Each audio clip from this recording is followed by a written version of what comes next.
Seneca, letter 104. Second attempt at making this video because the first time I spent too much time looking for quotes that I couldn't find. And that left a lot of dead air.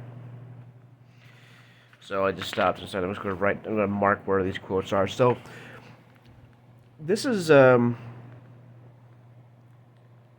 this letter he talks about, well, he starts talking about, of course, anything with Seneca is he always kind of broadens them out to other things. But he starts talking about how traveling to like escape your problems has a very limited effect.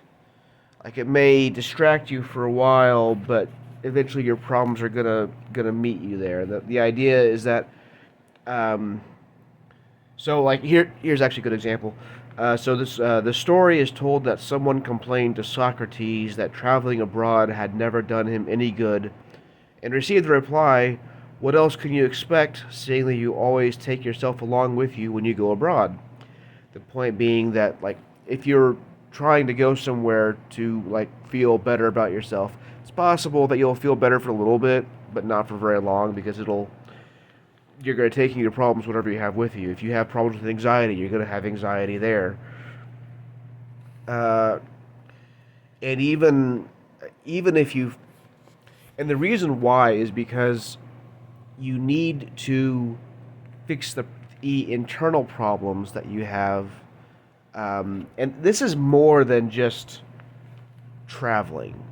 It has to do with the surrounding environment. Now, I don't want to say too much like you should be able to always you should be indifferent to your surroundings. There's kind of an extreme that that's not quite what I'm saying, but if if the problems that you have are at their root internal rather than external, then you whatever you do, you're going to take those problems with you. And here's what it says: peace itself will supply you with new fears. So if the problem is that your thinking is wrong, then even if you have no external problems, you're going to create problems for yourself. If your mind has once experienced the shocks of fright, you'll no longer have any confidence, even in things which are perfectly safe. Once it has acquired the habit of unthinking panic, it is incapable even of attending to its own self-preservation. I think that sounds like a pretty decent description, if not definition, of an anxiety disorder. For it runs away from dangers instead of taking steps to avert them, and we're far more exposed to them once our backs are turned.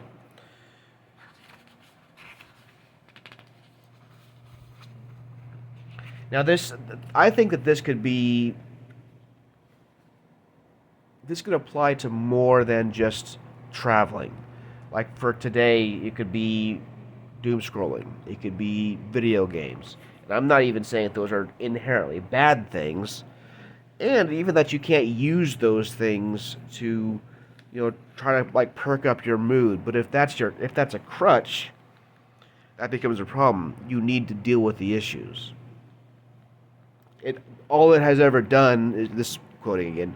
All it has ever done is distract us for a little while through the novelty of our surroundings, like children fascinated by something they haven't come across before. The instability, moreover, of a mind which is seriously unwell is aggravated by it, the motion itself increasing the fitfulness and restlessness.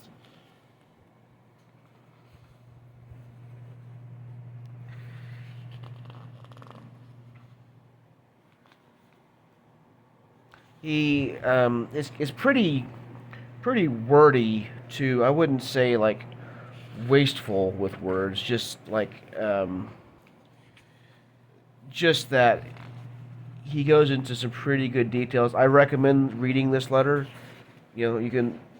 This is public domain. You can find letters. 104. I've noticed that The later letters are two things: they're longer and they're more interesting for the most part. Um, I just realized forgot to mention something. So this letter is going. This video is going on TikTok. I should have mentioned this at the beginning. The last video was 40 minutes long, so I didn't put it on TikTok. I only put it on YouTube. So if you're interested, you're going to need to go to look up Seneca letter 91, and you'll probably find it, I guess. If anybody actually wants it and can't find the link, let me know. I'll put it in the comments of some video, whoever asked it, I guess. Now, in part of this, he talks about the capacity that man has for hardship. He talks about how man is created for glorious things, for high things.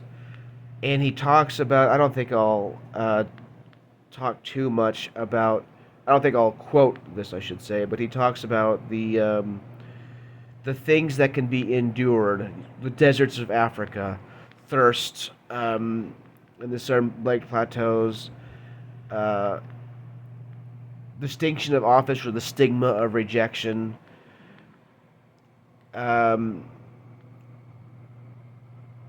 Basically, this reminded me actually a lot of what Paul said, and I know I've mentioned this in a previous video, but I can't remember which. The most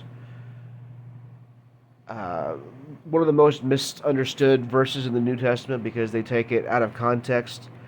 When Paul says, "I can do all things through Christ who strengthens me," or gives me strength, depending on the translation. And if you go like a couple verses before that, he says, "I can endure all things. I can go through wealth. I can go through poverty. I can go through abundance. I can go through hunger or thirst." He says, "I can go through all of that. I can live every way through Christ who strengthens me." That's what this kind of reminds me of. This is about enduring everything with, like I mentioned in the last video, but in the 40-minute video, with equanimity. Equanimity meaning it. I don't know that equanimity is itself would be like it's a stoic virtue. I don't know if I'd say it's a Christian virtue exactly. Maybe. I don't know. But at any rate, it is about dealing with that. But one of the things that frustrates me is he doesn't really give you a lot on how to do that. That's something that's so frustrating to me is like the goal is good, but how to get there is just not always very clear. But he does say something here, and I think this is actually pretty good. First, we have to reject the life of pleasures. They make us, this is not politically correct, they make us soft and womanish. They are insistent in their demands. If you get used to a life of pleasure, you want more and more pleasure. That's like dopamine, like the reason why drugs are so addictive is because you get that dopamine rush and just you need more and more and more of that dopamine. That's why video games can be addictive, gambling, and even food. They are insistent on their demands. And what is more require us to make insistent demands on fortune. They require us to be insistent over things that we have no control over. So we need to look down on wealth, which is the wage of slavery. If you love money, you'll be a slave to money. Gold and silver and everything else that clutters our prosperous homes should be discarded. Okay, little extreme. I don't know if I would tell people you should just start throwing your money down in the trash. That's but I mean, you need to. I do believe that you need to. Technically, if you are having whatever problem you have, whatever issues you may have with money, getting rid of it might actually be an issue, a solution. Not all of it, because you need something to survive, of course.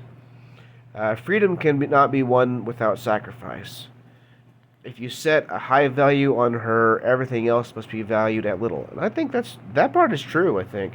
That doesn't mean getting rid of all your money, but it does mean you shouldn't value it too much. Now, I also want to end this with a story. This was a kind of a it was kind of a what's the word? Not transformative, but it was an I can't not sure what the word I'm looking for is. An impactful moment in my life. I was working for an oil and gas attorney. This was between college and grad school, and he was filthy rich. And I went to his house for office Christmas party. I remember looking up at the ceiling, and it was so high. I looked around at his house, and he was very obviously a rich guy, and I thought, I wouldn't want to live like this. Like, and I didn't mean that in a way like I didn't begrudge him. I